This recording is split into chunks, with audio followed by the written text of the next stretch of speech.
Well, hey guys, welcome back to the Uproar build. Just to kind of give you guys a little bit of an update on where things are at right now.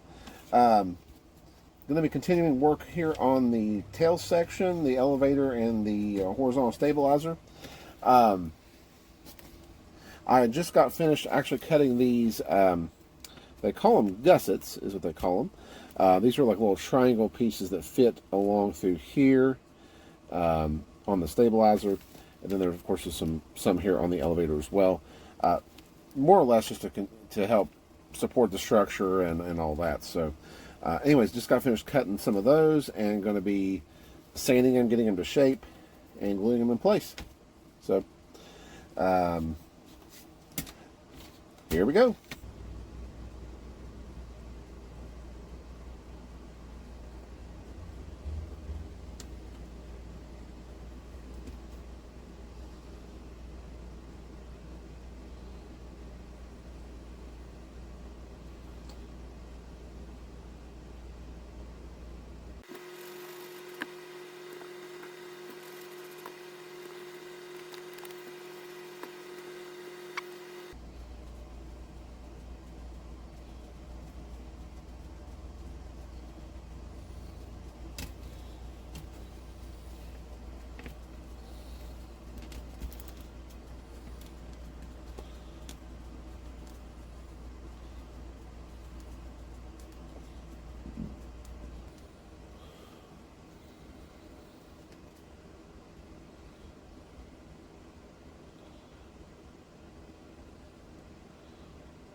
I want to take a kind of moment here to just bring you aware of just a little boo-boo I just made. So I went ahead and cut all the gussets out, and just silly me just assumed they were all exactly the same. And come to find out, I miscut because this section right here, these two, are different. And the reason I say that is because these guys right here, as you can see, they're a 90-degree angle, as well as on here, and this also goes for the opposite edge. Now these are all have a 90-degree, and that's how I cut some of these gussets, is with that 90-degree in there. Well, as you can see right here, that ain't gonna work. So I'm gonna have to recut those pieces there so they can fit into this section right here. Not a big deal, but just kind of one of those things where excuse me, just one of those things that anything can happen when you're doing the build, and sometimes you can make little errors and mistakes like that. So anyways, going to take this stick here and well, kind of like a much bigger stick. Take this stick here, and then we're going to recut those pieces right there.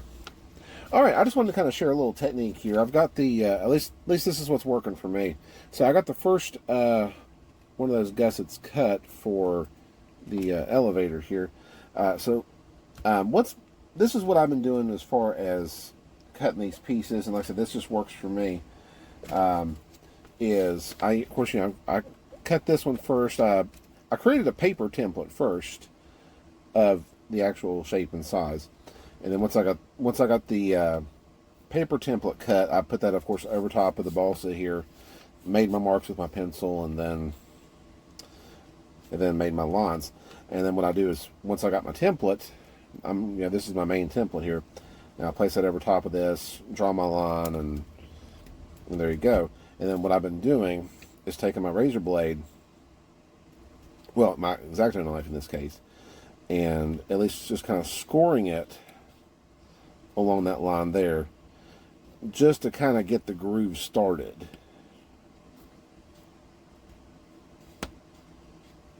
Now, some of you guys might actually just go ahead and fully cut it with razor blade. I don't know. I've not had too much success cutting some larger sections with just a razor blade, but I kind of do that just to get my groove started. And then I take my little hobby saw here. And I got, like I said, this is a I'm not sure if I mentioned it before, but I've got this saw out of from Harbor Freight. So anyways, I do that. Once I got my groove started, and then I start taking the saw, get in that groove, and then start making my cuts.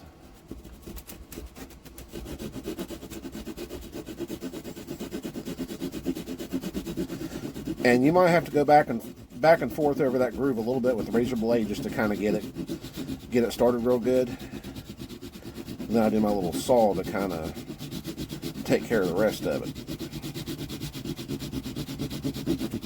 And I'm trying not to be too forceful so I don't cut in my plans too much or anything.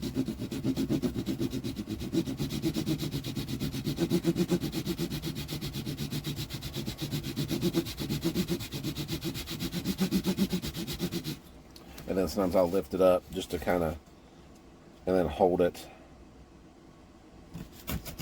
just to kind of go ahead and get the rest of it. So, but just a little technique that I do. So yeah, rather than these being the 90-degree triangles, I think they call those right triangles.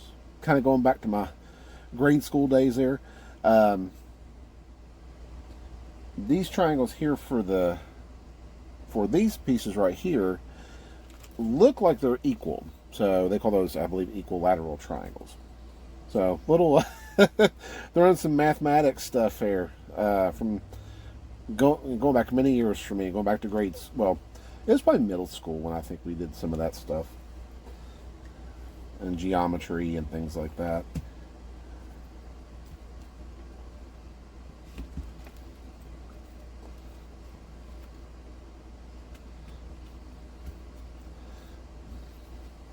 Never thought I'd actually be saying it and using it. How crazy is that? An application of science and math and stuff. That's part of what this hobby's about, really. Is doing that application of, you know, it's like I said, the application of science and math and stuff. So, pretty cool, huh?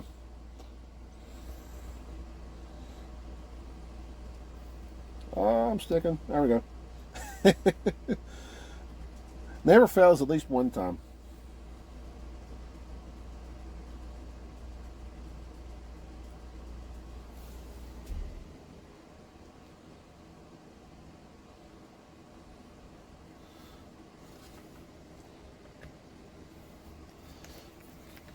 Okay, let's dive into cross bracing. Okay, so let's check out cross bracing for a moment. So basically, the cross bracing on this, we have two different sizes of cross bracing that is done. So the first one is a 1/4 inch by 1/4 inch, and then the other is 1/4 inch by 3/16. Now, this right here is the 1/4 inch 1/4 inch, and this right here is the 1/4 inch 3/16.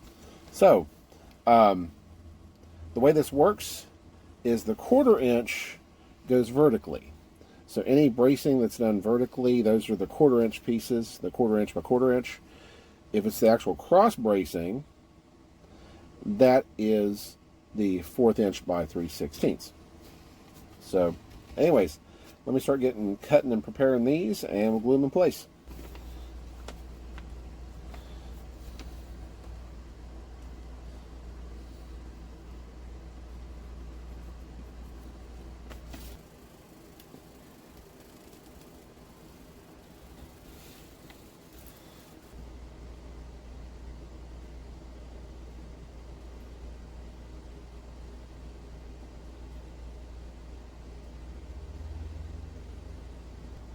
Alright, about to drop in the last piece of bracing. This is the actual cross bracing using the 1/4 inch and 3/16.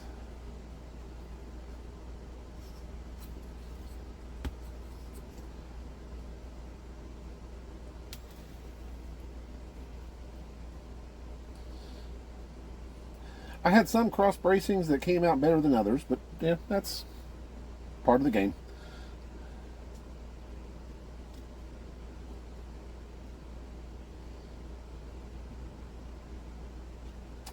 There we go. Alright guys, that's pretty much the main part of doing the horizontal stabilizer and the elevator on this Tower Hobbies Uproar. I'm going to be working on moving on to the rudder and the fin vertical stabilizer next. Probably will be doing that in the next video. So, but just want to kind of go ahead and get this guy finished up here. Overall, I think the process went pretty well. I mean, I think the last really bits and pieces here is just kind of be filling in some gaps, doing some last minute shaping. Because, like I said, it has some more of this. It has more of the curved edge on some of these pieces right through here, so we'll get that kind of cleaned up and curved. I'm going to take probably some wood filler or wood glue, and then some of my balsa filler right here, and then fill in some of those gaps. I do have to install a. It's sort of like a elevator joiner wire through this section right through here, so I will be installing that as well. And then outside of that, like I said, just some kind of little touch-up work here and there on these two guys, and that's pretty much it. As well as kind of getting my hinge line created. Hinge line will go on the elevator surface there, and it'll be kind of like an angled bevel kind of thing, kind of rounded off.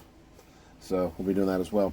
But anyways, guys, I'm going to halt on that for now. We'll get working on the fin and rudder on the next video, get that completed, and then once we go from there, then we can start working on, I believe the wing is the thing after the rudder. So, but anyways, guys, that is all from me. I want to thank y'all for watching, and we'll see you in the next video.